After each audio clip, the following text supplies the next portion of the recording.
គុណខ្មែរបន្តបុកផ្សព្វផ្សាយនៅសហរដ្ឋអាមេរិកត្រៀមព្រឹត្តិការណ៍ថ្មីមួយទៀតនៅរដ្ឋ Massachusetts ការប្រកួតផ្សព្វផ្សាយគុណខ្មែរដោយការរៀបចំការប្រកួតនៅលើទឹកដីសហរដ្ឋអាមេរិកកំពុងតែស្ថិតនៅក្នុងដំណាក់កាលជំរុញដោយភ្លៀងរលឹមយ៉ាងដូចនេះបន្ទាប់ពីសហព័ន្ធគុណខ្មែរកំពុងតែបង្ហើបអំពីផែនការត្រៀមរៀបចំការប្រកួតដ៏ធំមួយបន្តទៀត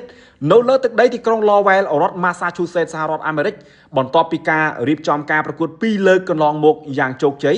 នៅរដ្ឋ California និង Washington កាលពីពេលថ្មីនេះបន្ទាប់ពីបញ្ចប់ព្រឹត្តិការណ៍គុណខ្មែរនៅទីក្រុងតាកូម៉ារដ្ឋ Washington ដោយមានអ្នកប្រយុទ្ធគុណខ្មែរ3នាក់នៅក្នុងចំណោម5នាក់បានឈ្នះការប្រកួតដណ្ដើមខ្សែក្រវ៉ាត់នៅទីនោះកាលពីថ្ងៃទី1ខែមិថុនាឆ្នាំ2025ប្រធានសហព័ន្ធគុណខ្មែរឯកឧត្តមខូឆាយមិនទាន់ត្រឡប់មកកាន់កម្ពុជាវិញនោះទេដោយបានបន្តដំណើរទៅកាន់ទីក្រុង Lowell រដ្ឋ Massachusetts បន្តទៀតដើម្បីស្វែងរកការគាំទ្រការរៀបចំព្រឹត្តិការណ៍គុណខ្មែរនៅទីនោះជាបន្តនៅលើទឹកដីទីក្រុងដែលមានពលរដ្ឋខ្មែររស់នៅប្រមាណដល់ទៅជាង 30,000 នាក់មួយនេះប្រធានសហព័ន្ធគុណខ្មែរបានជួបពិភាក្សាយ៉ាងជិតស្និទ្ធជាមួយនឹងថ្នាក់ដឹកនាំនិងធនធានពលរដ្ឋខ្មែរឆ្នើមមួយចំនួនដែលកំពុងតែកាន់តួនាទីផ្លូវការធំនៅក្នុងទីក្រុងមួយនេះផ្ទាល់ថែមទៀតផងដែលអាចរំពឹងថាគឺជាលទ្ធភាពដែលកាន់តែអំណោយផលនៅក្នុងការផ្សព្វផ្សាយវប្បធម៌ខ្មែរនៅទីនោះ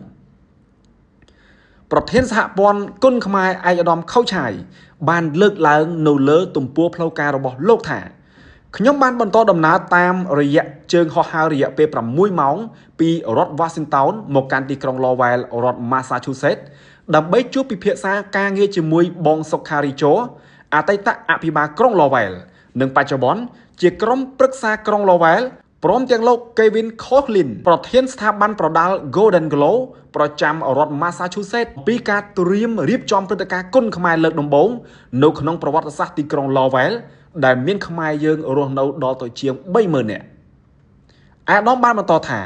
នៅក្នុងឱកាសនោះខ្ញុំបានជួបសំណេះសំណាលនៅក្នុងបរិយាកាសដ៏សែនរីករាយជាមួយនឹងបងរ៉ាឌីមុំតំណាងរាស្ត្ររដ្ឋ Massachusetts ចំនួន5អាណត្តិជាប់គ្នាខ្ញុំពិតជាមានមោទនភាពនៅក្នុងនាមជាពលរដ្ឋខ្មែរមួយរូបដែលបានជួបបងសុទ្ធតែជាធនធានមនុស្សដ៏កម្ររបស់ខ្មែរយើងដែលបានកាន់តួនាទីជាប្រវត្តិសាស្ត្រជាអាជ្ញាធរនិងជាតំណាងរាស្ត្ររបស់រដ្ឋការអាមេរិក